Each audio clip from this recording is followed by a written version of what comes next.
कई बार एक ही शब्द के एक से अधिक अर्थ हो सकते हैं। इन्हीं शब्दों को हम अनेकार्थी शब्द कहते हैं। जैसे यहाँ दो वाक्य दिए हैं। पिताजी ने दादी को शॉल भेंट की और कल मेरी भेंट रोहित से हुई। ऊपर के वाक्यों में आए रंगीन शब्दों के अर्थ अलग अलग हैं। एक तरफ भेंट का अर्थ उपहार है, वहीं दूसरे वाक्य में भेंट का अर्थ मुलाकात है, आपसी मुलाकात है। तो ऐसे शब्द जिनके एक से अधिक अर्थ होते हैं अनेकार्थी शब्द कहलाते हैं। कुछ अनेकार्थी शब्दों को जानो। पत्र का दो अर्थ होता है, पत्ता और चिट्ठी। हार का दो अर्थ होता है, माला और हारना। फल के दो अर्थ होते हैं। पहला तो खाने वाला फल, जैसे आम एक फल है, और दूसरा है परिणाम। परिणाम मतलब जिसे हम लोग अंग्रेजी में रिजल्ट भी कहते हैं। अगला शब्द है अंक। अंक के भी दो अर्थ होते हैं।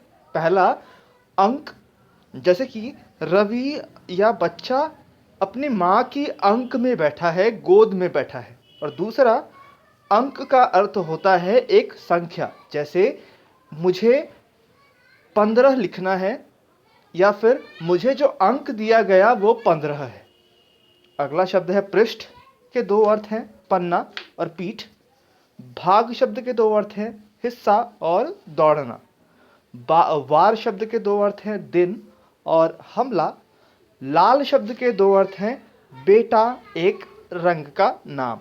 जगत के दो अर्थ हैं, संसार और कुएं का चबूतरा। कुएं के आसपास जो चबूतरा खड़ा किया जाता है, घेराबंदी की जाती है, उसे जगत कहा जाता है। नाना शब्द के भी दो अर्थ हैं। पहला माँ के पिताजी। हम माँ के पिताजी को भी नाना कहते हैं, और अनेक का अर्थ भी होता है नाना। जैसे मुझे नाना प्रकार के व्यंजन खाने को मिले, मुझे अनेक प्रकार के व्यंजन खाने को मिले। अगला शब्द है चोटी। गुथे हुए बाल या पर्वत का शिखर। योग का अर्थ है जोड़ और ध्यान। आदि का अर्थ है आरंभ वगैरह। उत्तर का अर्थ है जवाब, एक दिशा। हल का अर्थ है समाधान, खेती का औजार। वर्ण शब्द का अर्थ है अक्षर और रंग। वैसे ही घर शब्द के दो अर्थ हैं, बादल और हथौड़ा। सर के दो अर्थ हैं, सिर और तालाब।